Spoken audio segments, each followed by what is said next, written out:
Ayan mga kaibigan, kain tayo dito sa ano, Lapas Batsoy. Ayan, kaso wala pa yung order namin. Ayun, may kasama kami dito. Ito yung mga kasama ko, mga gwapo. Mga ano to, mga tisoy-tisoy pa. Ayan. Gwapo nga pasmado. Ito si kaibigan kong Orso. Ayan. Matagal ko nang kilala to, kaibigan. Ano yung bulog yan? Bulog. Ganito yung ano dito mga kaibigan, kainan mo. Bulugan yan. Dito lang po yan sa ano, sa Sultan, ano ba to? Mall. Sultan Mall. Ayan. Kung naghanap ko yung bulugan, yan si Orso. Ano no? Ito si Orso. Bulugan daw yan. Bulugan. Ang problema, wala sa bubulugan. Hindi, yung mga kuha. Ayan, masarap kain nila mga kaibigan. Kain-kain lang, masarap.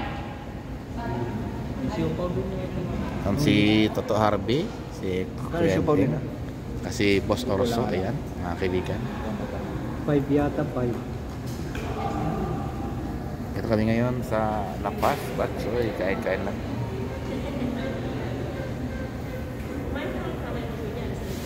Sarap ng kain nila, oh. Kami wala pa.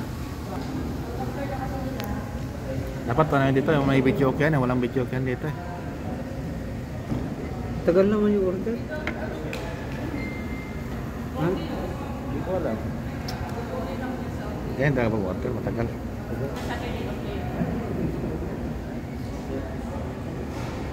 Cut mo natin.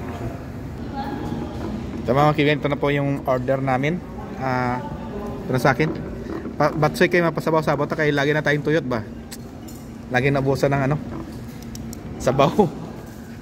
Alam kay kaibigan ko, lumpiang Shanghai, ay fresh lumpia. Ayan, si Orso. Yan, ito kayo mga kaibigan, kain.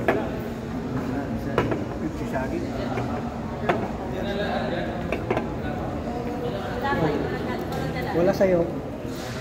Yun na naman pala, dinala naman yan. Ayan, kaway-kaway lang sa camera natin para... Hindi mo narinig eh. Ha? Eh, lagay natin sa bag. Paano to kainin? Kainin mo na. Halo-haloin mo. Yan o.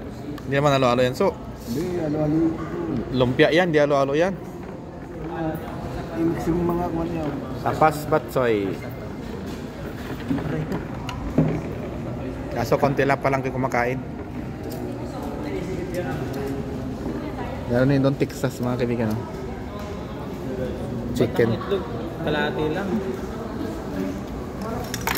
Yan, kain mo.